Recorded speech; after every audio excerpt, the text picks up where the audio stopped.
Dave, Marvin Harrison Jr. as a breakout. I thought you didn't like Marvin Harrison Jr. I don't love him, but when I define a breakout, it's a player that I think can be better than what he was last year. And he sucked last year. Didn't even average 12 PPR fantasy points. So I think he can outperform that. But I'm not reaching for him. I'm not going to take him over Garrett Wilson, for example. He's going between 36 and 40. That's the most compelling case I've heard from Marvin Harrison yet this offseason. Yeah, he should be better than he was last year. He should absolutely be better. 41 per game, but he's being drafted as wide receiver 18 or 19. He's a top 40 pick.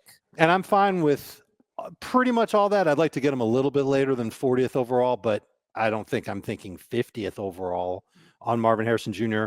The fact that they're bulking him up, they want to make him a better player in contested catches, want to make him a more physical part of their offense. I get it. He just needs to get on the same page with Kyler Murray. Now, I don't like hearing that Kyler Murray is telling people that he wants to run more. That's not going to be good for anybody in that offense other than Kyler Murray. But I think Marvin Harrison still has good talent as long as they use him the right way, shorten that ADOT, not treat him like he's some sort of a speedster. He's not. He's much more of a sophisticated route runner who's trying to add a physical edge. He was terrible in contested catches last year. He can get better there. He scored a bunch of touchdowns last year. He can get better there. I'm hoping that he can take a nice step forward and get, maybe to where we were talking with Garrett Wilson a few minutes ago, that 14.5 PPR point range.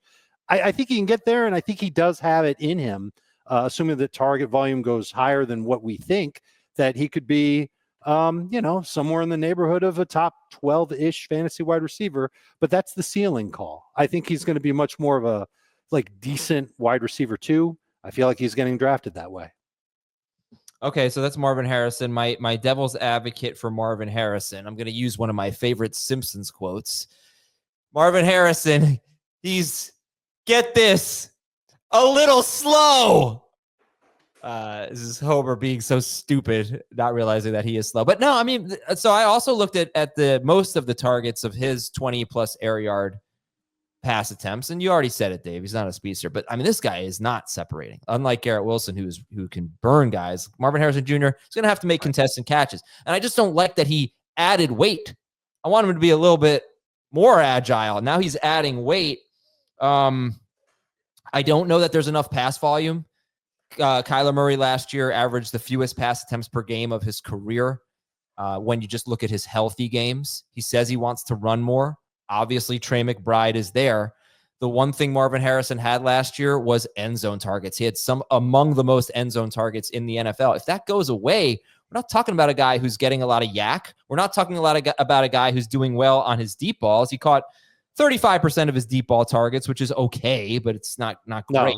No, so right. he needs those end zone targets to get those touchdowns.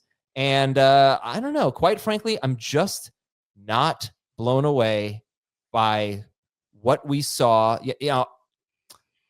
I'm disappointed in what we saw on the field based on the fact that he was the most hyped wide receiver coming out in a long time. I don't look at it like he doesn't look like Julio Jones. He doesn't look like AJ Green. He doesn't look like Malik Neighbors. He's just not that good of an athlete, in my opinion. I know that sounds kind of crazy. And he gained weight. So I'm not sure he's going to break out. I don't know that he's going to match his pedigree. That's my devil's advocate argument. Well, I think first off, the reason I think he gained weight was not for contested catches. He was actually tied for second in the NFL among wide receivers last year for contested catches with 9. In what? Wait a minute. In what stat? Contested catches. Like opportunities or actual catches? I was looking at the list from FTN Fantasy for what that's worth, and They have Drake London 1 with 13, and then they have 4 other guys tied with 9. Marvin Harrison being 1. Okay. Can you keep those names?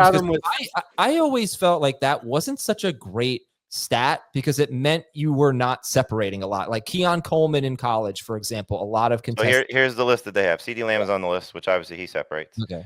Garrett Wilson's on the list, and Terry McLaurin's on the list. So it's Drake London. Again, this is FTN Fantasy. 2024 contested catch leaders. Drake London 1 with 13. 3 guys tied with 9. CeeDee Lamb, Garrett Wilson, Marvin Harrison Jr., and then Terry McLaurin right behind them with 8. All right. So I've got Marvin Harrison with 16 contested catches on 38 attempts. 38 attempts is close to the top of opportunities on contested catches, but he only caught 16 of them. That's 42%. I've got McLaurin. This is from Pro Football Focus. 25 catches for McLaurin. That was first. Marvin Harrison is tied for 11th with 16. And he wouldn't have even had 16 if he didn't have so many opportunities that he didn't do well on.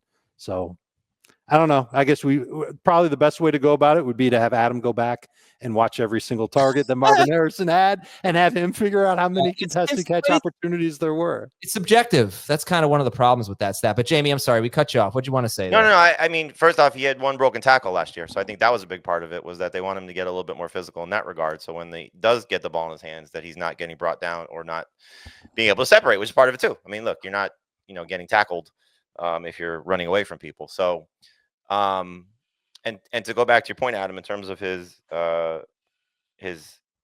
metrics in some cases, maybe this is why he didn't want to run at the combine, because he didn't want people to see that maybe he wasn't so fast.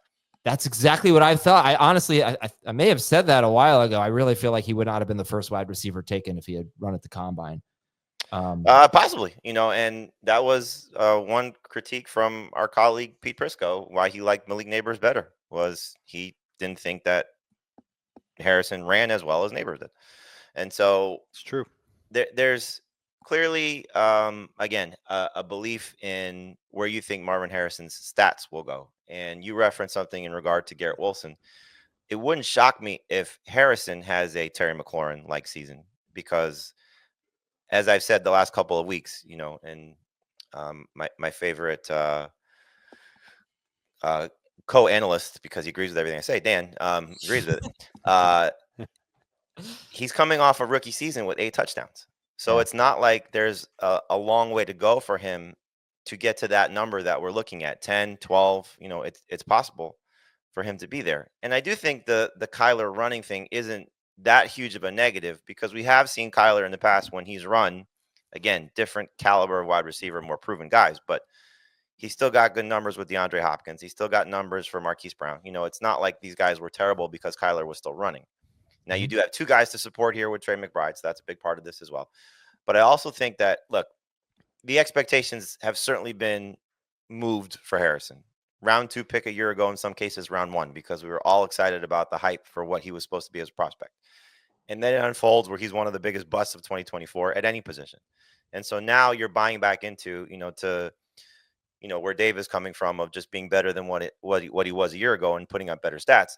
I hope that's the ground floor for him, because again, if we can get to 10 touchdowns, 12 touchdowns, I don't think he's going to be a 15 touchdown guy in this offense, but 10 is not that much of a ask for where he was in his rookie campaign. Then can he get to 1,000 yards receiving? Well, that's a few more big plays. And obviously, again, breaking some more tackles, maybe getting some of those end zone opportunities, and, Kyler making things happen with his legs where there's broken plays now. And we see some of that as well. So I think he's a great round 4 buy. If he goes round 5 or later, I feel it's like a steal. And again, I don't want him to be my number 1 receiver, no matter how you start, 2 running backs, tight end, quarterback, whatever the case may be, because I don't think he's going around 3.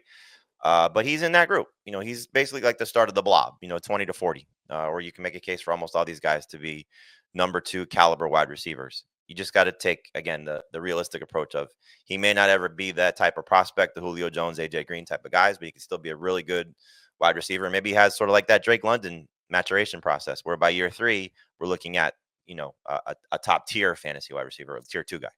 And obviously it could go sideways if he doesn't get an increase in target volume, or he added this muscle and he's still not, winning on contested catches, and he's still averaging, I think it's 2.4 yards after catch per reception, which is gross.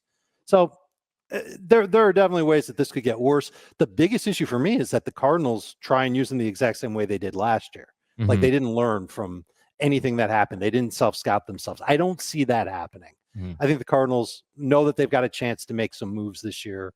They've got to try and get this first-round pick going. They should be doing everything in their power to put him in a position to be an effective pass catcher, ergo getting a lot of targets, having a lot of numbers to go with it. He should be a better receiver in year 2.